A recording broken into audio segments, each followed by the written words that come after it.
तुम लोग को पोलिनोमियल्स का पार्ट 2 पढ़ाना है, तो पार्ट 1 में थोड़ी बतला दिए हैं जो बुक में नहीं है, लेकिन व्यंजक, अलजेब्रिक एक्सप्रेशन और इक्वेशन क्या चीज़ है इसको जानना जरूरी था, जो पार्ट 1 में पढ़ा दिए हैं। अब पार्ट 2 बहुपद किसे कहते, देखो पहले समझ लो, इसके बाद परिभाषा हम लिख देते हैं। जैसे इंग्लिश में है ना पोलिनोमियल्स, तो पोलिनोमियल्स, तो ये जो बना है पोली शब्द और नोमियल से। पोली केमिस्ट्री में पढ़ोगे, कार्बन वाला चैप्टर में 10th में बतलाएंगे पोली का अर्थ क्या होता है। अनेक, समझा, मेनी, अनेक का अंग्रेजी होता है ना मेनी। नोमियल्स मतलब होता है पद, जो बतलाए हैं टर्म, जैसे 2x प्लस 3, कितना पद है इसमें? एक पद है 2x, दूसरा है 3। तो पोलिनोमियल्स अनेक पदों का समूह, एक या एक से अधिक पदों का समूह, यानी अनेक पदों का समूह। जिन पदों के बीच में क्या रहता है, तो बीज गणितीय चिन्ह, अलजबरा में जो हम लोग साइन, जोड़ घटाव गुना भाग बट्टा ये सब का प्रयोग करते हैं, इक्वल टू बराबर, तो इसको कहते हैं बीज गणितीय चिन्ह, अलजेब्रिक साइन। तो परिभाषा इसका ये है, देखो बहुपद की परिभाषा क्या होती है, तो ऐसा व्यंजक, अलजेब्रिक एक्सप्रेशन, समझ गया। तो ये बतला दिए हैं पार्ट 1 में, व्यंजक और इक्वेशन में क्या डिफरेंस है, व्यंजक किसे कहते हैं अच्छी तरह।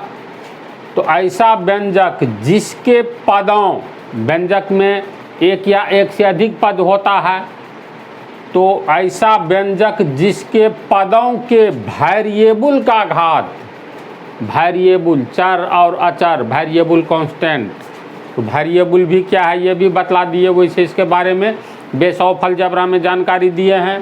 तो ऐसा व्यंजक जिसके पदों के वेरिएबल का घात धनात्मक, घात मतलब पावर, धनात्मक एवं पूर्णांक हो, बहुपद कहलाता है। अर्थ समझा इसका?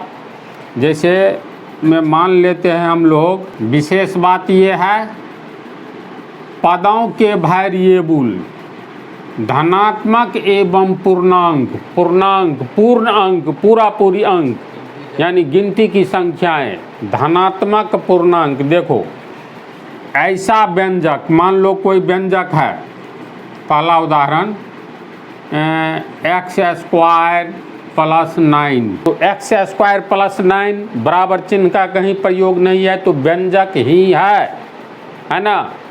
ये कैसा व्यंजक है, तो वेरिएबल, व्यंजक में जो वेरिएबल रहेगा उसका पावर, जिसको हिंदी में घात कहेंगे, क्या होना चाहिए, तो धनात्मक। तो ये +2 है कि -2 है, जिसके पीछे कोई चिन्ह नहीं उसके पीछे प्लस का चिन्ह होता है, तो ये प्लस, यानी वेरिएबल का घात धनात्मक है ना। धनात्मक एवं पूर्णांक, पूर्ण जोड़ अंक, तो 2 क्या है, पूर्ण अंक है, पूर्णांक है, इंटीग्रस है। तो किसको कहेंगे बहुपद? ऐसे व्यंजक को कहेंगे जिस व्यंजक के वेरिएबल का घात हमेशा धनात्मक भी हो तथा पूर्ण अंक हो, पूर्णांक हो। यही एकमात्र शर्त है। कैसा व्यंजक होना चाहिए, जिसके वेरिएबल का घात धनात्मक और पूर्णांक। तो दूसरा उदाहरण, जैसे मान लो 3x का power 3 plus 4x² minus 5x plus 10, कितने पदों का ये हो गया, एक पद, 2 पद, 3 पद, 4 पद। तो कहेंगे 4 पद वाला यह बहुपद है। क्या यह बहुपद है? तो बहुपद होने के लिए शर्त है, व्यंजक में देखो ये 4 पद वाला व्यंजक हो गया ना, तो 4 पद वाला व्यंजक में पहले पद पर आओ, तो पहला पद में वेरिएबल x है, तो x का पावर देखो धनात्मक यानी वेरिएबल का घात पावर धनात्मक एवं पूर्णांक हो, तो वेरिएबल पहला पद में x है तो x का पावर जो है +3 है, तो ये धनात्मक है न जी, प्लस लग गया तो धनात्मक। और 3 पूरा पूरी अंक है तो धनात्मक एवं पूर्णांक होना चाहिए। ऐसा व्यंजक जिसमें जहाँ जहाँ वेरिएबल हो, वेरिएबल का घात क्या होना चाहिए, पूर्ण अंक और धनात्मक।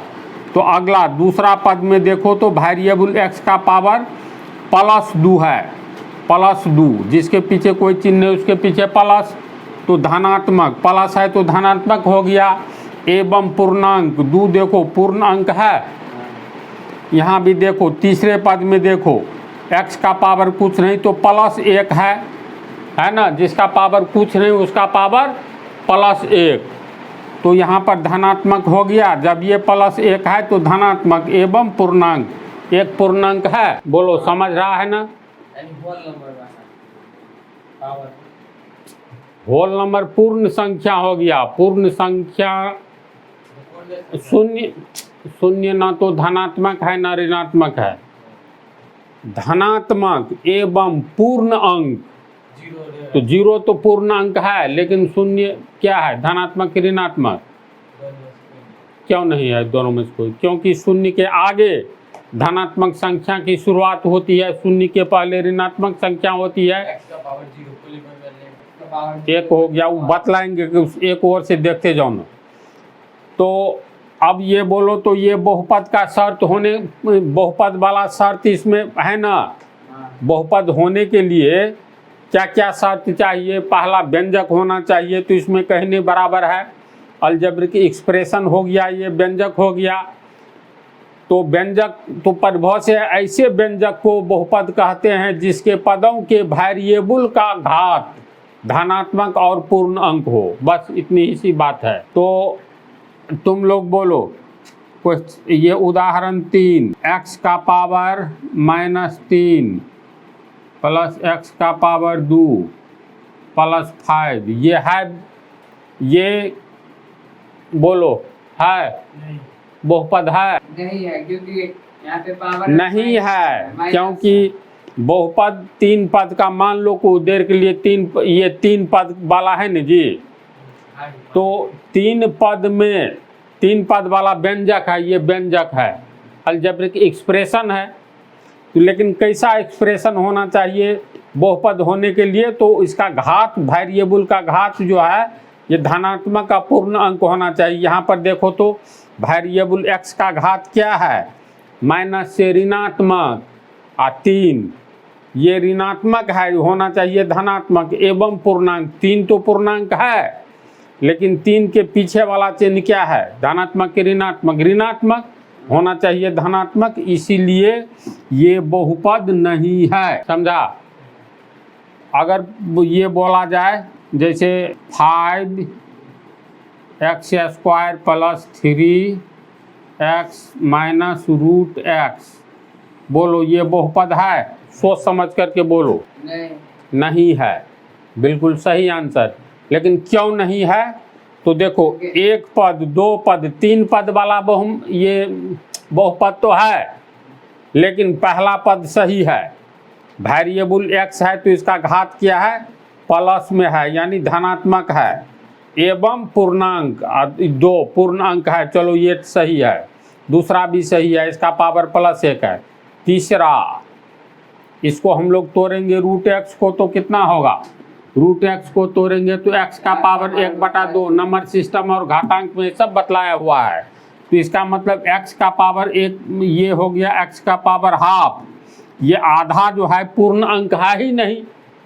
1/2 रोटी मांगोगे तो 1 रोटी पूरी रोटी हुई, क्योंकि संख्या एक पूर्ण अंक है, और 1 का आधा भाग करोगे तब 1/2 कहलाएगा, तो ये पूर्णांक तो नहीं है 1/2, इसीलिए ये भी बहुपद नहीं है। बोलो बात को समझ रहे हो, इस पर ऑब्जेक्टिव बनता है, तो ये दोनों नहीं है तो इसको चलो मिटा देते हैं। इसमें कौन बहुपद है ये उदाहरण लिखा रहे हैं, चलो ये बोलो तो, अगर हम लोग लिखते हैं 3x² प्लस 3x, बोलो बहुपद है? नहीं है। क्यों नहीं है, कारण बतलाओ। क्योंकि यहाँ पे पूर्णांक नहीं है। फिर गलत तर्क दे। नहीं है, ये आंसर सही है।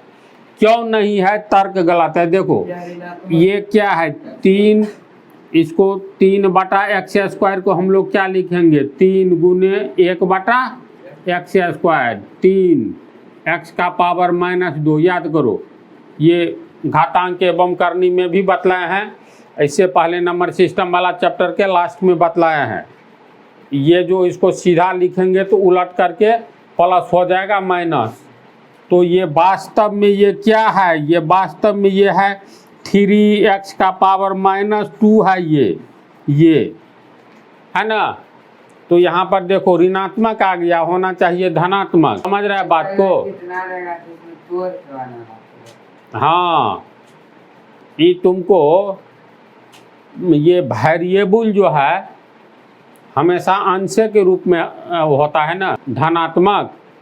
और जब ये बटा में आएगा, इसको सीधा करेंगे तो पावर तो माइनस में आ जाएगा। तो वास्तव में ये 3/x² क्या है, 3x का पावर -2।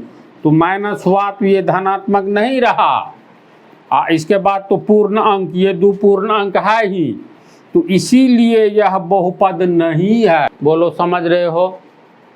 तो कौन सा बहुपद है, कौन सा नहीं है, ये पता कर लोगे ना। तो अब इससे अगला टॉपिक जो है उदाहरण यहाँ तक ही उतार लेना। ये तो समझाने वाली बात थी। अब बहुपद कितने प्रकार के होते हैं तो इससे अगले टॉपिक में बतलाने जा रहे हैं।